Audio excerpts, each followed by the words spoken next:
یہ صدائے حریت جموں کشمیر ہے۔ کشمیر اپ ڈیٹ کے ساتھ ابن سلام۔ قابض بھارتی فورسز نے وادی کے 10 اور صوبہ جموں کے 5 اضلاع میں محاصرے اور تلاشی کی کارروائیاں کی، جو غمازی کرتی ہیں کہ بھارتی غاصبین کو کشمیریوں کی طرف سے مزاحمت کا کس قدر خوف سوار ہے۔ دوسری طرف بھارتی حکام نے اخبارات اور صحافیوں کو ایک بار پھر حکم دیا ہے کہ وہ کشمیر میں انسانی حقوق کی خلاف ورزیوں کے بارے میں کسی بھی خبر اور حریت قیادت کے پریس نوٹ کو شائع نہ کریں۔ اسلامی تعاون تنظیم کے سیکرٹری جنرل کے خصوصی ایلچی برائے کشمیر یوسف الدوبی 6 رکنی وفد کے ہمراہ آج سے پاکستان اور آزاد جموں کشمیر کا 5 روزہ دورہ کر رہے ہیں۔ وفد کو مقبوضہ جموں کشمیر میں انسانی حقوق کی سنگین صورتحال کے بارے میں بریفنگ دی جائے گی۔ پاکستان کے دفتر خارجہ کی ترجمان عائشہ فاروقی نے کہا ہے کہ یہ دورہ ریاست کی خصوصی حیثیت کے خاتمے اور OIC کونسل برائے وزرائے خارجہ کے اجلاسوں کی قراردادوں کے پس منظر میں خصوصی اہمیت کا حامل ہے۔ جموں کی حریت پسند تنظیموں نے طالبان امریکہ امن معاہدے اور اس میں پاکستان کے کردار کی سراہنا کرتے ہوئے مطالبہ کیا ہے کہ تنازع کشمیر کو حل کرنے کے لیے بھی عالمی سطح کی ایسی ہی سنجیدہ کوششیں کی جائیں۔ مسلم دشمن اور ہندو فسطائی BJP نے جموں کے تجارتی مرکز تاریخی سٹی چوک کا نام تبدیل کر کے بھارت ماتا چوک رکھ دیا ہے۔ بھارتی شہر بنگلورو میں بھارتی دفاعی ادارے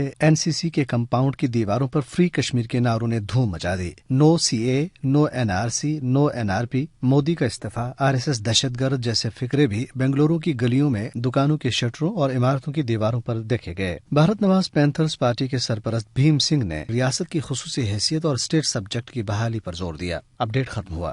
ہندوتوا کے پجاریوں نے نہ صرف مقبوضہ کشمیر میں مسلمانوں کی آبادی کا تناسب تبدیل کرنے کے لیے مزید 37 بھارتی قوانین نافذ کرنے کا فیصلہ کر لیا ہے، بلکہ دہلی اور دیگر بھارتی ریاستوں میں مسلم کش فسادات کا دائرہ وسیع تر کیا جا رہا ہے تاکہ مسلمانوں کو گھروں سے بے دخل کر کے بھارت کو ہندو راشٹر میں تبدیل کیا جا سکے۔ اس مقصد کے لیے مختلف مسلح ہندو جتھے بنائے گئے ہیں، جن کو مسلمانوں کا قتل، ان کی جائیدادوں کی تباہی اور خواتین پر مجرمانہ حملوں کا کام سونپ دیا گیا ہے۔ پولیس فورسز اور انتظامیہ کو بھی یہ ہدایت جاری کی گئی ہے کہ وہ ان جتھوں کا ساتھ دیں۔ اس حوالے سے سنتے ہیں جموں کشمیر پیپلز موومنٹ کے وائس چیئرمین اور حریت کانفرنس آزاد کشمیر شاہ کے رہنما عبد المجید ملک کی گفتگو۔ بین الاقوامی قوانین کے تحت رائے شماری سے قبل کوئی قانون نافذ کرنے کی گنجائش نہیں ہے۔ اس نے یہ سارا ہٹا کے RSS کے ایجنڈے کو مکمل کرنے کے لیے یہ قوانین نافذ کیے ہیں اور 1996 ایکٹ کے تحت یہ آرڈر جاری کر دیا ہے۔ ہندوستان میں اقلیتیں غیر محفوظ ہیں، وہاں مسلمانوں کو اس طرح قتل کیا جا رہا ہے کہ 1947 کی یاد تازہ ہو رہی ہے، دور دہرایا جا رہا ہے، مسلمانوں کو زندہ جلایا جا رہا ہے، بدترین سلوک، بہت ظلم وہاں پر ہو رہا ہے، لیکن عالمی برادری اور حکومت زیادہ خاموش ہیں، سائلنٹ اسپیکٹیٹرز ہیں، خاموش تماشائی ہیں، ان کو فوراً اس کا نوٹس لینا چاہیے